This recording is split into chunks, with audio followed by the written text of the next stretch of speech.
Can you believe it? We made it. Girl. Ah, thank you, Lord. It's been one of those years that's felt very fast, but then very slow at times. Just a lot, a lot. But I'm so excited because that means for me, I have done the LinkedIn Live nearly a year and a half. Like I have over 20 of these episodes. And so that's amazing. And That's an Kesha, OG. That's an OG. that's right. I've kept it up every single month, making sure I have a guest. And Kesha, you're the perfect person to close out the year because you're such an important piece of me making my transformation when I decided to leave corporate and to go out on my own. Kesha was one of the first people that gave me a platform to have a voice on Clubhouse and just give me that encouragement. And we met networking with Together Digital, right? We were hanging out, We doing our thing did. a few years ago. And it's so powerful and perfect for this conversation around networking because showing up, being at an event, you just don't know who you're going to meet and how they're going to affect your life. And Kesha is just the epitome of that. She's been that in my relationship, and she also teaches it. She practices it. And so you're just awesome. Thank you so much for being here. Let me know where you're seeing this today. If you watch it recorded or live, say hello. Let me know where you're in from. Say hi to me and Kesha. And we'd love to, see who's there. Kesha, I would love for you to just tell the audience a little bit about who you are, your experience. You're working for somebody, you got your own thing. Tell us a little bit about you. Absolutely. And thank you, thank you, thank you. I can't believe Clubhouse has been around as long as it has. And when you think about how quick it happened and how dynamic Yeah. and so many amazing connections, and I found so many people that I knew in IRL from Yeah. Clubhouse, like I knew you and we were already connected. And to see how things have come full circle, the big thing for me, Rachel, is we had to be intentional. And that's Mm-hmm. the big thing that I teach and I preach is the intentionality of connecting with people. First of all, I'm a wife. I wouldn't get to do any of this if I didn't have this dynamic partner on the side of me saying, get it, stand down, sit back. That's not it. Sit your butt down. If I didn't have him with that realness behind me, I think a lot of the things that I do, they wouldn't come out as the flow.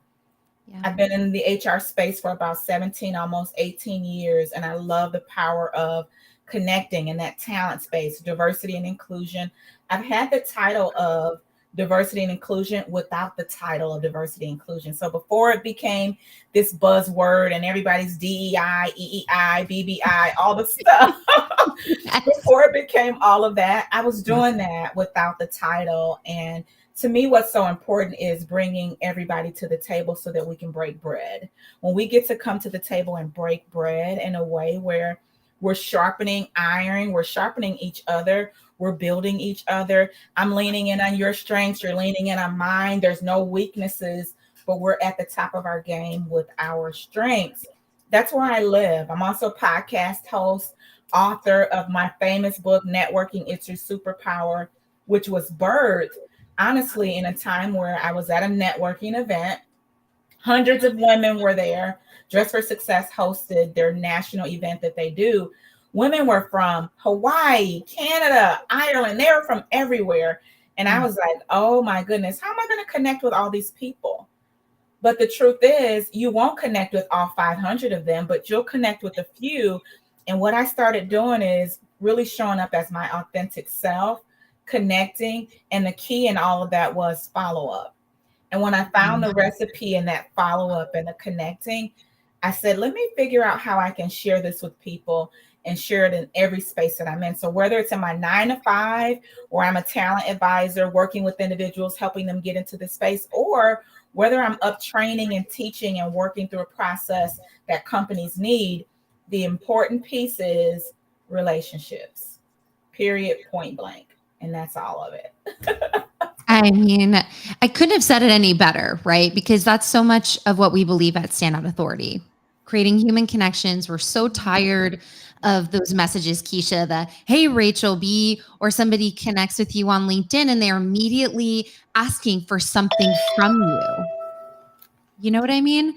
And Immediately. so talk to you said intention, your intention and follow up. Like what's your method there? If you can give a sneak peek and then maybe we'll drop the link for your book. Maybe people will want to buy it. But how do you do that? The number one thing I say is this: when you meet someone, here's the trick, because we honestly think that we should just respond and connect with people how we want to connect. But I always say, ask, Rachel, what's the best way to connect with you? Because you may say, do not send me a message on Instagram. I won't respond right away. You may say that. Or you may say, send me a text message. That is how you reach me right on the spot. It's important to find out what is perfect for people to connect. Because when you find out how they want to connect, what will happen is that's like cheat codes 101, because they're telling you how they want to connect. And on top of that, when you meet them that first time, 48 hours, you want to make sure you're following up. And don't always think about what you can ask. What is it that you can add? What value can I bring to the table? Show up in the spaces that they're at and serve. We really have to make sure that we're serving other individuals, because what will happen in that giving, you know what happens in that giving? That thing comes right back and it blesses you right back. But we must be in a mindset of how can I help? How can I serve? And then work on building that relationship. It's so important. Both of those are so important. They are so important.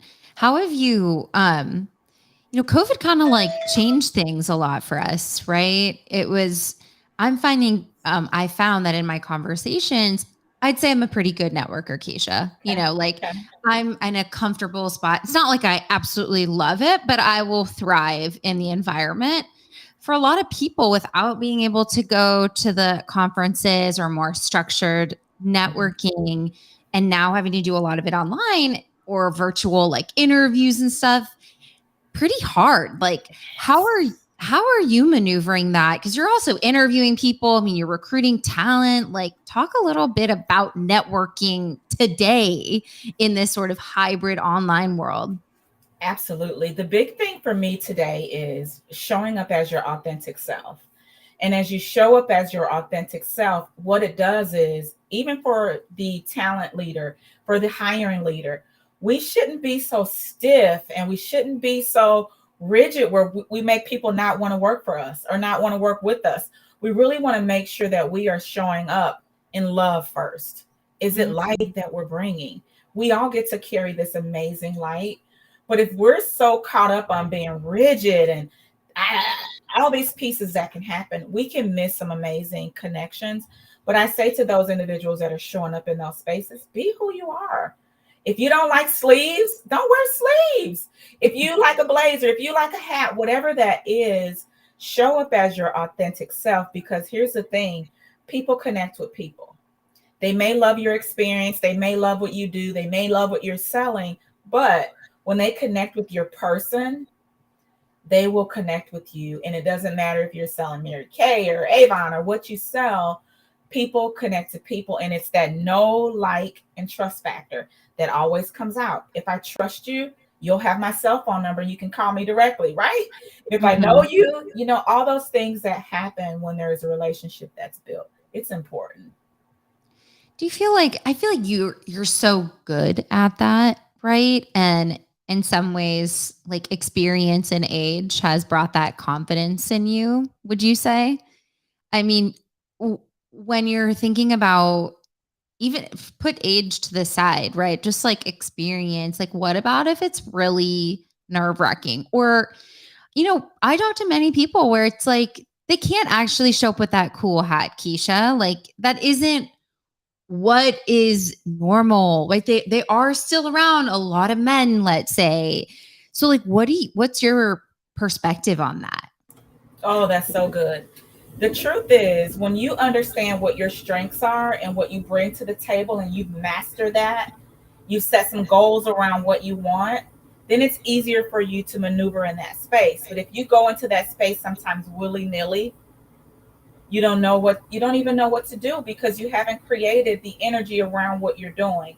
But again, having goals around what it is you want is so important. Once you set those goals, you're going to get closer to getting there because now you've written it down, you put it out there in the universe, this is what I want, and you'll get there. But it's important to make sure that you're sure of what you're bringing to the table, whatever you do to build your confidence in the gifts that you have, Rachel, and what you're doing and the power, those stories, those people you connect with, that brings this level of confidence that you can come to the table with, which then gives you an opportunity to excel when you're meeting people. But there's so many things that you need to do in the forefront, working on yourself on the inside.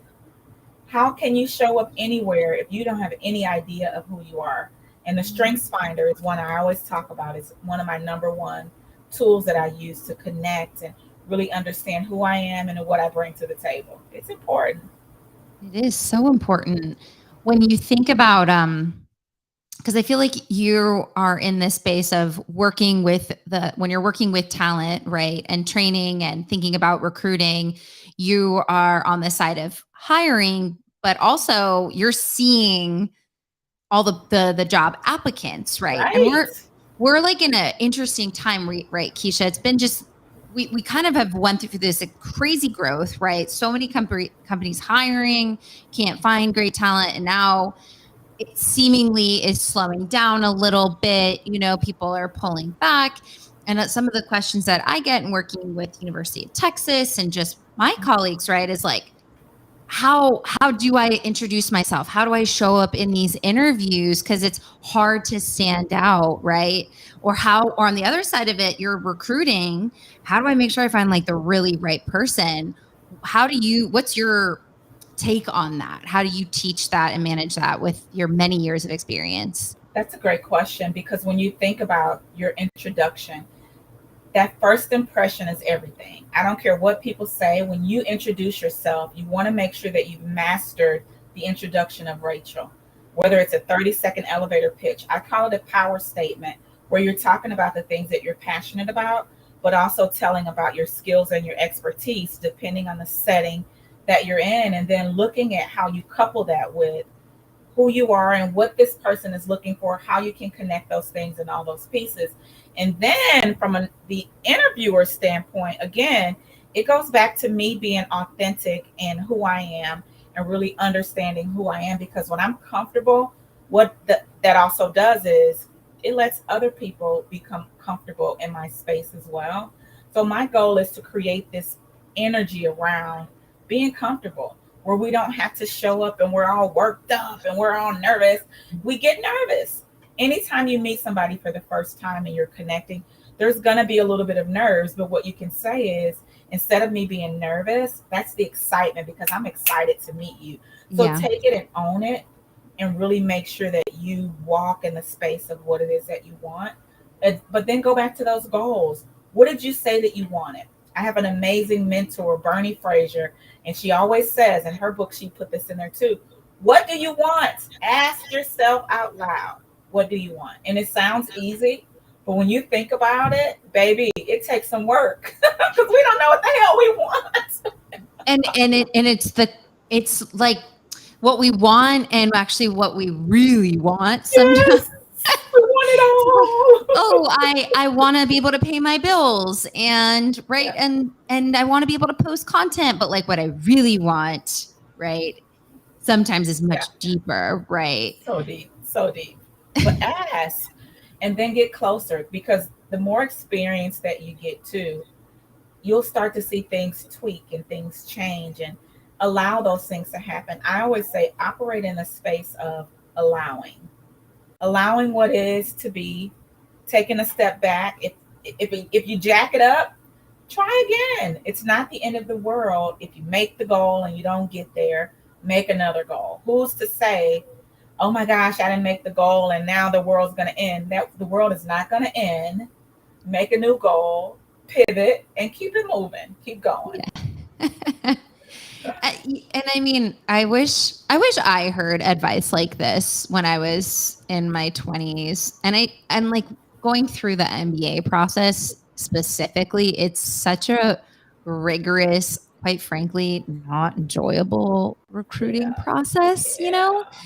where you don't feel like you can truly be your authentic self because you feel like you're competing. And I feel like, a lot, um even if you're not getting, some sort of master's degree or whatever the case is, like I talk to all these students and there's thousands of people applying to Meta and Google, and like they feel this competition where it's like hard to be authentic, because if I'm my authentic self, will I be accepted? But what you're kind of saying is they don't want you as you are, then it ain't the right place for you. No, ma'am. No, ma'am. And that's also something that comes with experience too, because once you get closer to your true north of who you are internally, you'll feel that even in the interview, I've had a couple people to say, you know what, thank you for giving me that feedback. Maybe this isn't the right position for me. And that's okay.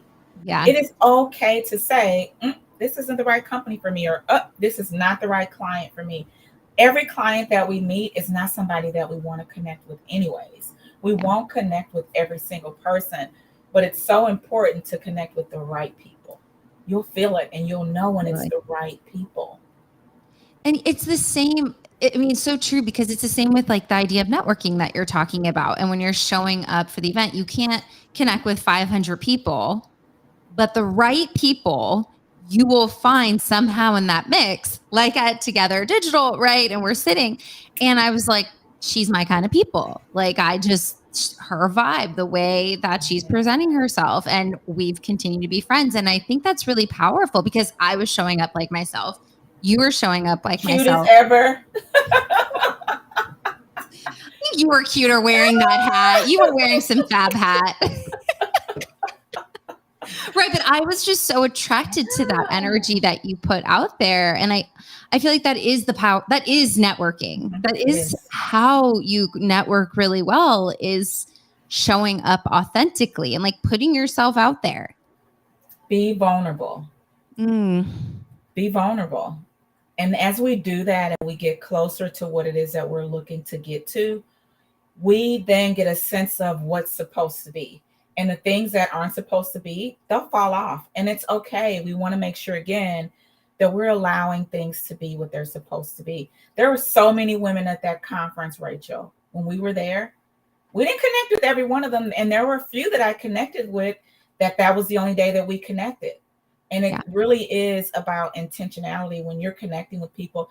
And when there's an energy and a vibe that you click with it. And it's okay to really get out of these silos. Too often you see people, they go to things together. It's always only them. It's them, it's them, it's them. But you're missing so much on what you can find outward if you connect with some new people. If you just pop up on Clubhouse in a room where you've never been, Clubhouse is still popping, and I'm not on there as much as we used to be back in the day. I'm saying back in the day, 2 years ago. So long Back in ago, the day. one whole year and a half ago. But it's still, there's still Yeah. opportunities to connect and build and get in there. And really, I think when the pandemic shifted, the time we had, the availability that we had also shifted. So with me being in a space of allowing, I had to allow it to be what it is. We're still in our amazing club, Black LinkedIn is Thriving, and we still meet on Sundays. And it is thebomb.com Sunday morning, 8 a.m. Central Time, 6 a.m. Pacific Time. People are in there, baby. And On Clubhouse? amazing on Clubhouse. You're still doing Still that? in there. Wow. 2 years later. So we're getting ready to celebrate 2 years in December. And it That's really incredible. is. It is. It's a gift to be able to show up and connect with somebody in Philly. I'm in St. Louis, somebody in Maryland, somebody all the way in Canada. We have some amazing people that show up and give of themselves authentically. That's the key. So here's a question. You've been doing this every Sunday. You're taking your time on an important day of the week, might I add. How many people actually connect with you? Rachel. Like what the percent? 100 people, let's say, are listening in a room. How many people do you see them actually connect with you with a message? If I take this last week so the room has been there every Sunday. If I'm not hosting, somebody else is hosting. We kind of rotate it. But so from this last Sunday, I want to say that there probably was at any point maybe 70 people in the room. Of course, we're using the chat. The chat's blowing up the whole time. So people are connecting in that chat. And then on the off side of that, the private chat where people can send messages, I think I probably had like 6 or 7 chats over there. Real conversations of people that I hadn't met, maybe that have been following the club that are like, oh, we're not on LinkedIn. Let's make sure that we're connecting, or this is happening. This is going on. I would love for you to maybe come be a speaker. Opportunities are still coming from Clubhouse, from those relationships, from that networking space. It's still popping, Rachel. Still popping. Wow. And what's interesting is what you're saying, though. You're in a room, there's 70 people. You have 6 or 7. 10%, almost. That actually send you a message, and then maybe a few actually connect with you on LinkedIn. Mm-hmm. Yep. That's small. Which is because think about that. That leaves so often people sit in these virtual, really low hanging fruit, in my opinion. Yes. Not in person. Yes. All you have to do is you're listening to Kesha. You love what she's saying. You send her a message. Hey, Kesha, I'm in this Clubhouse room. I loved what you said about XYZ. Great to connect. That's all you have to do. And nobody does it. It's shocking to me. You could literally connect with 70 people that are probably a good percent of them are your people. Yeah. And they're alive in that moment. Why don't they do it? I don't know if it is. So I felt like early on in that space, there were more connections, right? When it was hot and popping, there were so many connections, Rachel, that were happening. And I think what has happened today is maybe people are in this space, and I'm thinking of that space where they're just there to absorb, or they're there to just kind of sit back, and it's Sunday. And it really depends on what the topic is also, because if it's a certain topic, people not only do they come up and speak to the stage, but they also connect. And there's other spaces that they can go outside of that and connect as well. But you're right. The number of people that do it isn't 100% when it could be. It could be. And even take Clubhouse to the side. I see this too, Kesha. If when I go to a conference and I see the speakers on a panel, I'm literally the person in there looking up their LinkedIn, sending a personalized invite to every single one of the speakers. If I'm before, during, I'm like constantly thinking, always be networking.